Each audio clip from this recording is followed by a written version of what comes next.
Welcome to Center Stage Music Center Online. My name is Karina, and today I'll be teaching you a little bit about Meditation from Thais by Jules Massenet.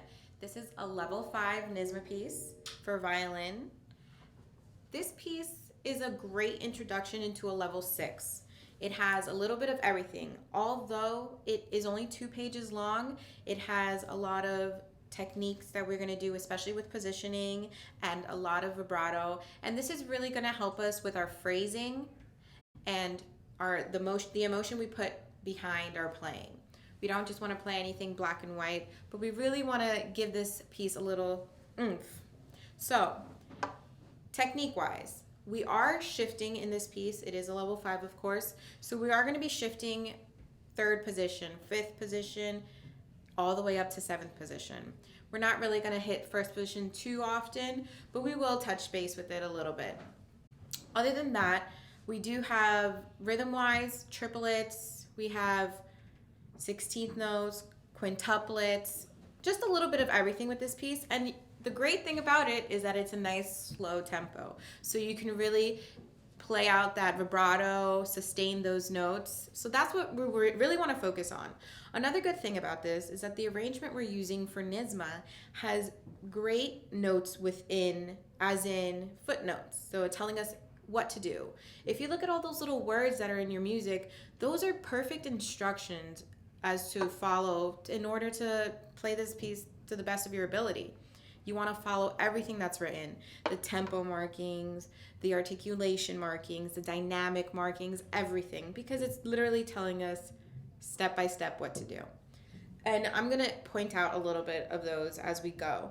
So if we just look at it real quick, we're just looking at it and we see it looks pretty easy. But if we look at the first half of the first page, right in the middle, we're going to see that initial 5th position.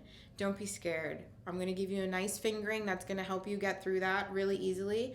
And then if we look at the bottom of the first page, we hit that 6th, 7th position. So don't be scared. We're going to be using a lot of helping notes. Helping notes are going to help us, literally help us get into each position. So never take your fingers off of the instrument when you're shifting from position to position. Always leave at least a first finger or second finger on the string and glide up and down the fingerboard. Another big thing with this piece is dynamics. We want to really follow those dynamics because that's another easy way of phrasing and get those phrasing points in NYSSMA. Another thing with this piece is our tempos. We do have alternating tempos. In the beginning, we start with quarter note equals 58, pretty slow, and then we jump to quarter note equals 76. So we're moving up a little bit. After the 76, we move back to quarter note equals 68. So we're starting to slow down again. Before we get into the second page, we are going to hit quarter note equals 86. So we got to pick it up a little bit, and I'll show that section in just a minute. Then when we get back to the recapitulation of the piece, we're moving back to the beginning. Everything is evening out a little bit. We're going right back to quarter note equals 58. So you want to tell a story when you're playing this. A story I like to think about with this is of a swan. You think of a swan, it's a beautiful creature. They're floating around in the pond or the lake, wherever they are, and then a storm comes, and they're trying to get shelter.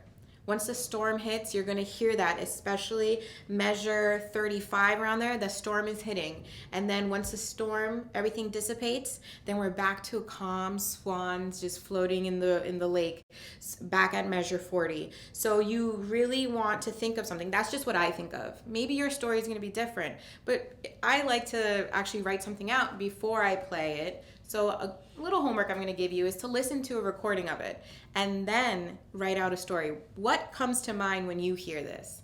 And then that's the story you're going to stick with, and you're going to portray that story with your playing. Okay? So enough talking. Let's get to playing. So we're going to start in 3rd position. You don't want to start in 1st. You want that nice thick sound that you get in 3rd position, and you really want to use a lot of vibrato and sustain all of those half notes, those dotted half notes, and even some quarter notes, okay? And a little trick before we start, you want to breathe in. You're going to breathe in with your bow, inhale, And when you exhale, your bow is going to naturally land on the string and you're just gonna pull.